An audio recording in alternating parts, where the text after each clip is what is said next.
This is Rose Marie Mojica Mallette, a mother, sister, daughter, and friend to many.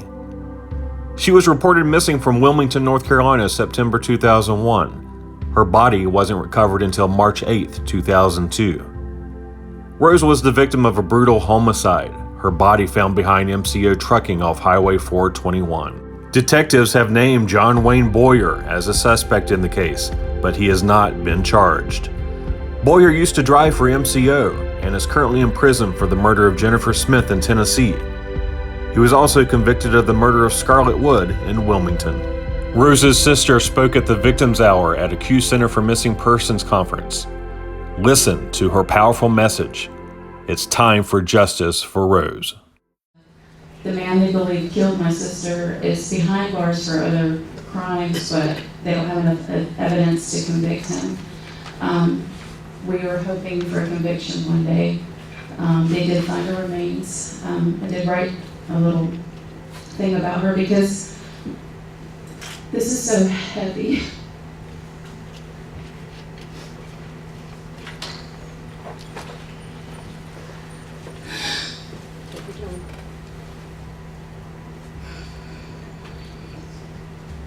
All your stories matter. These people matter. Your family matters. No one ever said that. No one ever said that.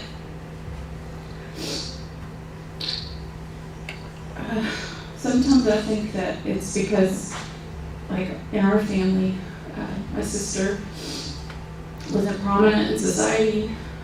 She was married to a drug addict. He trafficked her. Long story short than that. So people fall through the cracks, and my sister was one of those people. Her case is cold, and hopefully they have new people in Homicide. So they're going to pull up in those cold cases and go through the files, but you know, it's been kind of dormant.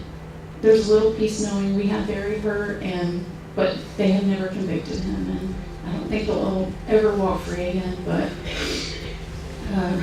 you know, we just hope with technology the way that it is now, that her killer will be convicted, because he needs to stand trial for what he did.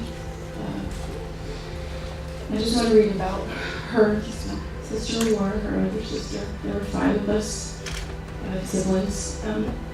So, just to tell you a little bit about her, she was beautiful. She's a beautiful young woman. She's 26 and she was killed. Not just on the outside, but on the inside. She was not a loud person, but she wasn't a wallflower either. She had a spirit and sometimes a temper, but a good heart and trusting nature. She was a girly girl. She loved makeup, having her clothes match and her hair, you know, just right.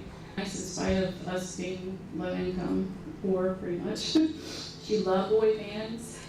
She was a fanatic about New Kids on the Block. She used to cover our walls with them, and we'd fight about that because I had to share. Yeah, we all fought about that. She loved beauty pageants, Miss America especially. I believe that was one of her dreams. Her firstborn, the first of her 5 children, she used to put her in those little pageants, and I think it was her way of living her dream. My parents often do that, you know, seeing her girl all dressed up in a pretty dress and a tiara. She was proud. She was proud of all her kids. They were her heart and greatest accomplishment, I think. She had her first child when she was just 14. She was just a child herself. She didn't know how to parent. I believe that her unhealed traumatic childhood, we all kind of had a traumatic childhood, made her vulnerable and searching for a safe place. In that vacuum, she chose men that weren't mature nor safe, men that didn't know how to protect or love wholesomely and sacrificially. Eventually, it cost her her life. Over the span of a couple of years, she lost all of her children to the state. They all went to a family, and the youngest was adopted. I believe that not being able to see her children at some point broke her already. She was already fragile. It just made her spiral into even darker decisions. The last memory I have of her alive was the spring of 2000. I had given her a ride to her husband's house. They were staying in a little trailer behind his family's home. It had no running water, no electricity, and was cluttered with trash and debris. It didn't sanitize her. The reality of how she was living didn't faze her. I was 23, and she was 25. I pleaded with her that day to come and stay with me and my roommate. I naively invited her husband too. At the time, I didn't know that she had started using, or I didn't think she had started using drugs at that time, but he was, and I didn't know that. All I knew is that she loved him and held on to him as if he was her last lifeline. There were often periods where we wouldn't hear from her. A couple of weeks would go by, a month or two. At that point, she lived in Leland. She didn't have a car, so we didn't see her as often even then. This was before cell phones and texting and all that became, more common as it is now.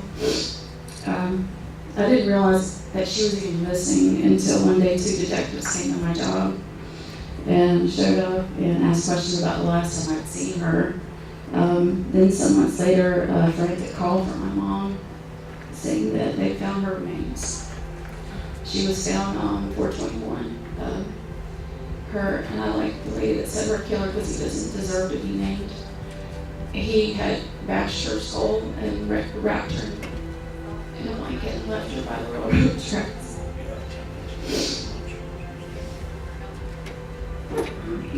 It was a numbing time. We were numb. It had not set in that, this was reality and we were living. This was a nightmare. We didn't know the extent of her unhealthy activities. We didn't know how far it had gone. We knew that it was a healthy lifestyle, but we didn't know. We didn't know that her husband was trafficking her for drugs. I didn't know her like him at all, but when you have family members that you don't want to alienate, you try to accept the whole of who they are, and I think that's part of love, Doesn't mean you don't cut them off. You don't cut them off, but you don't just love them the best way you know how. But his part in her death weighs on me because he's still walking free and he knows more than I think that he shares with the police. So we're hoping eventually that we'll get some conviction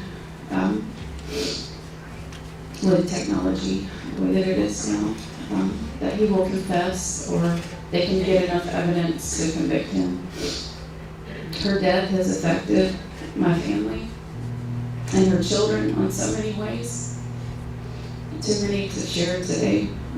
My mother has had her heart broken, and I know it won't be completely healed until the day she sees her in heaven. And my siblings and I feel the void of losing her, and believe we'll see her again one day too. I want her to be remembered, not for the short span of time where she lost herself. It's easy to get lost when you've had trauma in your life as a child, and it doesn't get healed, and there's not a support team. So if you have that, you have family members that, maybe you have family members that your siblings, their siblings are sons or daughters that, and you're still looking for your other child, just remember, if you can, and they're still living a lifestyle that isn't healthy or safe, to just never stop reaching out to them. Never, ever, ever leave the judgment and just never stop. Never, just love them where they're at.